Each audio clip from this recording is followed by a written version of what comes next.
ఓం శ్రీ మాత్రే నమః. అందరికీ నమస్కారం అండి. మేషరాశి వారికి జూలై 18వ తేదీ రాశి ఫలితాల ప్రకారం ఖచ్చితంగా జరిగేది ఇదేనండి. రాశివారు కనుక ఇప్పుడే కనుక మన ఛానల్ని కొత్తగా చూస్తున్నట్లయితే దయచేసి మన ఛానల్ని సబ్స్క్రైబ్ చేసుకొని ఈ వీడియో మీకు నచ్చినట్లయితే లైక్ చేసి ఓం శ్రీ మాత్రే నమః అని కామెంట్ చేయడం మాత్రం మర్చిపోకండి. ఈ రోజు ఈ రాశి వారికి చాలా విశేషమైనటువంటి రోజు అండి.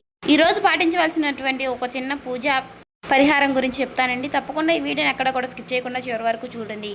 శ్రీ సమ్మక్క సారక్క జ్యోతిష్యాలయం గురువు గారు విజయరాజు గారండి. ముఖం చూసి లేదా చేయి చూసి ఫోన్ కలదారని జాతకం చెప్పబడును. గురుగారి ఫోన్ నెంబర్ వచ్చేసి 9100263308 అండి. ప్రేమ సమస్యలు, వ్యాపార సమస్యలు, రాజకీయ సమస్యలు, అత్తగొడల సమస్యలు, హస్తగతాలు, అప్పుల బాధలు ఇలా ఏ సమస్యలకైనా ఈ గురువు గారు చాలా చక్కటి పరిష్కారాలు చెప్తారండి. గుప్త నిధులు, చెడు ప్రయోగాలు కూడా చేయబడును.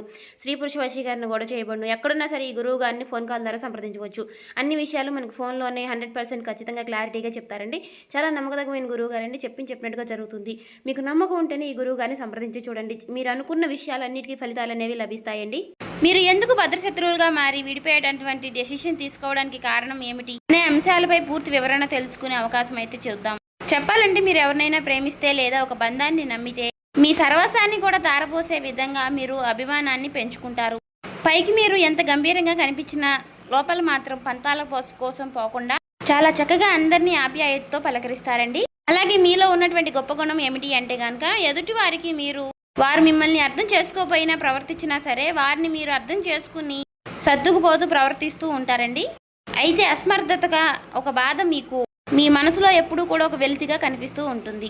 అంటే నేను ఎదుటి వ్యక్తుల్ని ఇంతగా బాగా నమ్ముతున్నాను, వారిపై అభిమానాన్ని ఎక్కువగా చూపిస్తున్నాను, కానీ వారు మాత్రం నన్ను ఎందుకు అపార్థం చేసుకుంటున్నారు, నన్ను ఎందుకు ప్రేమించటం లేదు అనే అంశంపై మీ మనసులో ఎప్పుడూ ఒక బాధ అనేది కలిగి ఉంటుంది. అది మీ యొక్క అమాయకత్వమనే చెప్పుకోవాలి. ఎందుకంటే మీకులాగా అందరూ మంచి వాళ్ళే ఉంటారని అనుకుంటూ వారి చేతుల్లో మీరు గతంలో ఎన్నిసార్లు మోసపోయినప్పటికీ కూడా అన్నీ మర్చిపోయి మీరు అందరినీ నమ్ముతూ ఉంటారు మన వాళ్ళే అని చెప్పేసి.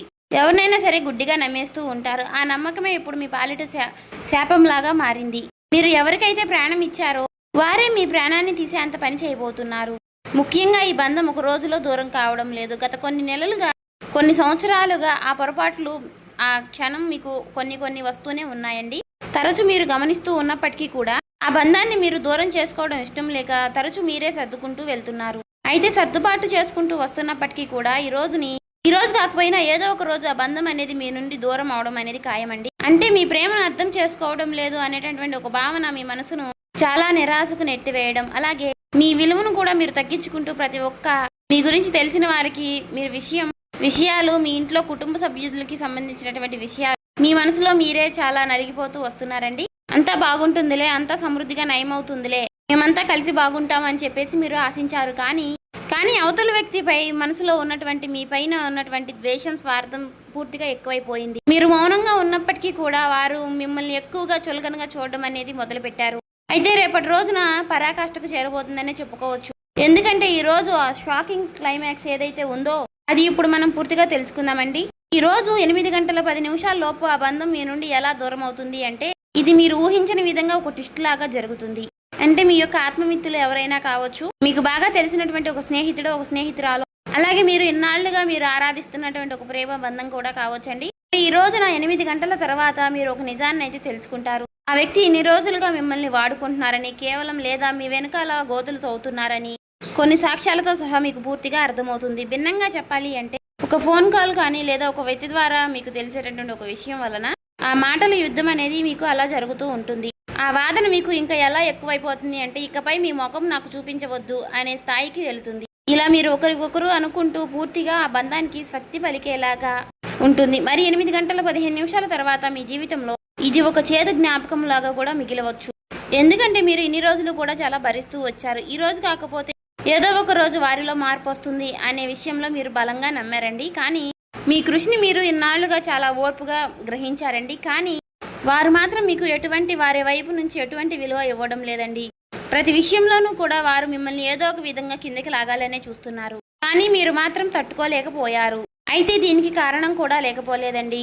అయితే దీనికి కారణం ఏమిటి అంటే ఒక మధ్య వ్యక్తి చేసినటువంటి నమ్మక ద్రోహం అని చెప్పుకోవాలి. అంతటికీ కారణం ఏమిటంటే డబ్బు, ఈర్ష్య, మీరు బాగా పైకి వస్తున్నారనేటువంటి ఒక కారణం కూడా అయి ఉండవచ్చు. అయితే వారికంటే మీరు బాగా సెటిల్ అవుతున్నారో అనో లేదంటే మీకు వచ్చేటటువంటి మంచి పేరును చూసి తట్టుకోలేక మీరు ఎవరికైతే కష్టకాలంలో అండగా నిలబడ్డారో వారే తిరిగి మిమ్మల్ని గుండెల మీద తన్నడం, ఇదంతా తిరిగి మీరు తిరిగి మీ మనసుకు చాలా లోటైనటువంటి విషాదాన్ని కలిగిస్తుంది. అయితే ఆ వ్యక్తి మీ పతనాన్ని కోరుకుంటూ కొంతమంది శత్రువులతో సైతం చేతులు కలిపి మీకు అలాగే మిమ్మల్ని మీ మనసుతో ఆడుకోవడానికి అయితే మీరు గుర్తుపెట్టుకోండి. మీరు బాధపడాల్సిన అవసరం అయితే లేదండి. అన్నీ కూడా ఫేస్ చేస్తూ మీరు ఉంటున్నటువంటి ఒక గొప్ప వీరులుగా మిమ్మల్ని చెప్పుకోవచ్చు.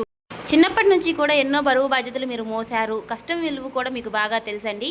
ఎప్పుడు ఏ విషయంలో ఏ సమయంలో ఏ సమన్వయ భాగంతో ఉండాలి అనే విషయాలపై మీకు బాగా అవగాహన కూడా ఎక్కువగా ఉంటుంది. ఏ కష్టాన్ని ఎలా ఎదుర్కోవాలి అని చెప్పేసి ఫేస్ చేయాలి, ఏ సమస్య వస్తే దాన్ని ఎలా ఎదుర్కోవాలి అని చెప్పేసి అనే అంశాలపై మీకు బాగా అవగాహన ఉందనే చెప్పుకోవాలండి. కాబట్టి ప్రతిదానికి కూడా మీరు కృంగిపోవడం, బాధపడడం ఇటువంటివి చేయకండి. గడిచిపోయినటువంటి కొన్ని సంవత్సరాలుగా ఇవన్నీ కూడా మీరు ఎలాగో అనుభవించేశారు. కాబట్టి ఇవన్నీ విషయాల్లో రానున్న రోజుల్లో మీరు దేనికి బాధపడరు, భయపడరు అండి. మీకు అత్యంత ప్రేమకరమైనటువంటి బంధాలు చాలా మీ చుట్టూ ఉన్నప్పటికీ కూడా వారిలో ఎక్కువ ప్రేమకరమైనటువంటి బంధాలు ఎవరు అని చెప్పేసి వారిలో మీరు తెలుసుకోలేకపోతున్నారండి. గుడ్డిగా కొంతమంది వ్యక్తుల్ని నమ్మి వారి నిజమైన ప్రేమ లేదా అని తెలుసుకోలేక వారితో మీరు అందరూ నా వాళ్ళే అని చెప్పేసి ఎక్కువగా వారిపై మీరు ప్రేమ అనుభూతులు కురిపిస్తూ ఉన్నారు. వారి మీద ఒక నమ్మకాన్ని కలిగి ఉంటున్నారు. కానీ ఈ రోజున మీరు వారి వలన కొన్ని ఎదురు దెబ్బలు తినే అవకాశాలు అయితే కనిపిస్తున్నాయండి. వారి వలన కొన్ని సమస్యలు ఫేస్ చేయాల్సినటువంటి అవకాశాలు అయితే కనిపిస్తున్నాయండి. కాబట్టి ఇకనైనా మీరు గుర్తుంచుకోండి, మానసికంగా మీరు చాలా స్ట్రాంగ్గా ఉండండి. ఒంటరితనాన్ని ఎక్కువగా ఇప్పటి వరకు చాలా అనుభవించారు. కానీ అయినప్పటికీ కూడా ఒక మాటలో చెప్పాలంటే ఒంటరితనమే చాలా గొప్పతనం అండి. ఎందుకంటే ఒంటరిగా ఉంటేనే ఏ బాధలు ఏ సమస్యలు కూడా మనల్ని ఏమీ చేయలేవు. కానీ ఆ బాధలు కలిగించేటటువంటి కొన్ని లాభ నష్టాలు కూడా ఈ రోజున కనిపిస్తున్నాయండి. కానీ కొంతమంది వ్యక్తుల్లో మనసులో విషాన్ని పెట్టుకుని పైకి మాత్రం ప్రేమ వలకపోస్తూ మాట్లాడుతూ ఉంటారు. ఇటువంటి వారితో మీకు ఉన్నటువంటి ప్రేమానుబంధాలు తెగతింపులైతేనే మంచిది. కాబట్టి ఇది పెద్దగా మీకు నష్టమైతే కానే కాదండి, ఉపకారమే ఆ భగవంతుడు మీకు చేయబోతున్నాడు. కాబట్టి అపకారం అయితే మీకు జరగలేదు. కాబట్టి ఆ బంధాన్ని మీరు దూరం చేసుకోవడం ఈ రోజున మీకు కొంచెం బాధగా అనిపించినప్పటికీ కూడా, మీ మనసు కుంగిపోయినప్పటికీ అనిపించినా కూడా మీరు కొంచెం బలంగా ఉండండి. అలాగే ఈ రోజున మీరు తప్పకుండా మీకు ఈ రోజు చాలా విశేషమైనటువంటి రోజండి. ఈ రోజు మీరు సూర్యారాధన చేసుకోండి. ఈ రోజు సూర్యారాధనకి చాలా విశేషమైనటువంటి రోజండి. కాబట్టి ఈ రోజు ఆదిత్య మంత్రాన్ని పఠించండి. అలాగే ఓం సూర్యాయ నమః, ఆదిత్యాయ నమః అని సూర్య భగవానుడికి సంబంధించినటువంటి నామాలని పఠించండి. దగ్గరలో ఉన్నటువంటి స్వామివారికి సంబంధించినటువంటి ఏ రూపమైనా పర్వాలేదండి. లో ఉన్నటువంటి ఆలయాన్ని ఈరోజు సందర్శించండి. ఈ రోజున మనసులో మీరు సూర్యారాధన చేసుకోవడానికి అంటే ఆ సూర్యుడికి సంబంధించినటువంటి ఆలయములు లేకపోయినా సరే నారాయణుడు అంటే శ్రీమన్నారాయణ వాసుదేవుడు యొక్క ఆలయాల్ని మీరు దర్శించండి.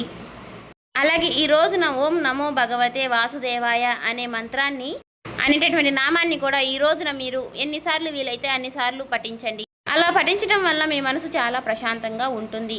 ఇక ఈ రోజున మీరు ఎవరితో కూడా గొడవలు పెట్టుకోకండి, ఒంటరిగా ఉండండి, పాత విషయాల్ని అసలు తలుచుకోకండి. మీకు నచ్చినటువంటి ఏదైనా ప్రదేశానికి వెళ్ళడం, అక్కడ కాస్త మనసుని మీ ప్రశాంతంగా ఉంచుకోవడం, మీ మనసుని మీ దాటిలో ఉంచుకుంటేనే మీరు ఏవైనా సరే సాధించాలి అనుకుంటే తప్పకుండా సాధిస్తారండి.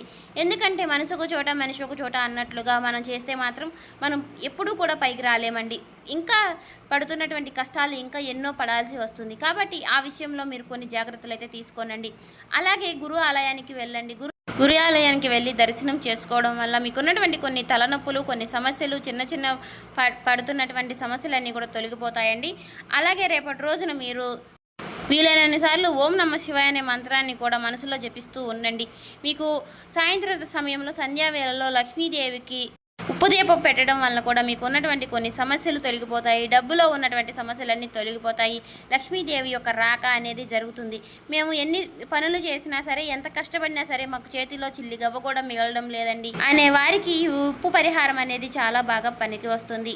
అలాగే మీరు గుమ్మం బయట వైపు కుడివైపున ఎద్దు పటం ఉన్నటువంటి ఒక ఫోటో ఫ్రేమ్ని మీరు గుమ్మం బయట కుడివైపున పెట్టుకుంటే మాత్రం లక్ష్మీదేవి యొక్క రాక అంటే మనకి ఎద్దుని గోమాతని అని పోలుస్తారు కాబట్టి మీకు లక్ష్మీదేవి యొక్క రాక అనేది జరుగుతుంది. ఇంట్లో ఉన్నటువంటి నెగిటివిటీ అంతా పోతుంది, పాజిటివిటీ పాస్ అవుతుంది. సో చూశారు కదండి, ఈ వీడియో నచ్చినట్లయితే ఓం శ్రీ మాత్రే నమః అని కామెంట్ చేసి ఇంకా మన ఛానల్ని సబ్స్క్రైబ్ చేసుకొని వాళ్ళు ఉంటే దయచేసి సబ్స్క్రైబ్ చేసుకుని మాకు సపోర్ట్ చేయడం మాత్రం మర్చిపోకండి. అలాగే మీరు ఈరోజు చేయవలసిన పూజా విధానము, పాటించవలసిన పరిహారాలు, అనుకూల సమస్యలు, అననుకూల సమస్యలు ఏ విధంగా రాబోతున్నాయి, ఏ విధంగా మనం నడుచుకోవాలి అనే విషయాలపై మీకు పూర్తిగా అవగాహన వస్తే మాత్రం ఖచ్చితంగా గమనించండి. మేము ఇదైతే కల్పితంగా చెప్పింది అయితే కాదండి. మీ రాశి ఫలితాల ప్రకారం మీకు సంబంధించినటువంటి కొన్ని పరిహారాల గురించి అయితే కూడా చెప్పాం కదండి. మీరు ఖచ్చితంగా వాటిని కనుక పాటిస్తే మాత్రం మీకు ఉన్నటువంటి సమస్యలు కూడా తొలగిపోయే అవకాశాలు అయితే కనిపిస్తున్నాయండి. ఒకే మొత్తంలో మనకి పెద్ద ఆస్తులు వచ్చి పడాలి, పెద్ద డబ్బు ధనాలు వచ్చి పడాలి అనుకుంటే మాత్రం అవ్వదండి. ఏదైనా సరే మనం కష్టపడే కొద్దిగా మనకు చేతికి వచ్చే అవకాశాలు కనిపిస్తాయి. కాబట్టి మనం తక్కువ కష్టపడి ఎక్కువ సంపాదన రావాలి, ఎక్కువ మనం ధనవంతులు అయిపోవాలి అనుకుంటే మాత్రం కుదరదండి. ఈ రోజులు బట్టి ఎవరితో ఎలా ఉండాలి అనే ఒక విషయం కూడా మీరు బాగా గుర్తుపెట్టుకోండి. అందరూ మన వాళ్ళని నమ్మేసి మాత్రం అందరికీ చెప్పకండి.